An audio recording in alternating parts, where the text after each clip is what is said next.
kerron aluksi työpaikastani, joka on vanhustenkeskus Kinaporin yhteydessä oleva päivätoimintayksikkö, Kinaporin kammari. Meillä kammarissa käy päivittäin 14 asiakasta. Pääsääntöisesti asiakkaat käyvät kerran viikossa päivätoiminnassa, muutamat 2 kertaa.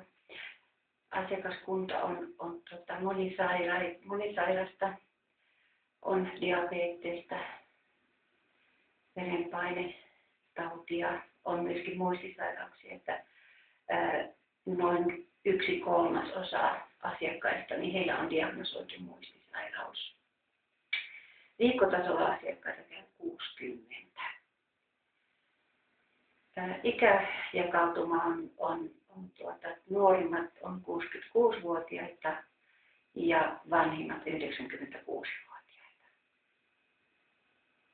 Meidän työyhteisön päätehtävä on tukea asiakkaiden kotona asumista yhteistyössä kotihoidon kanssa.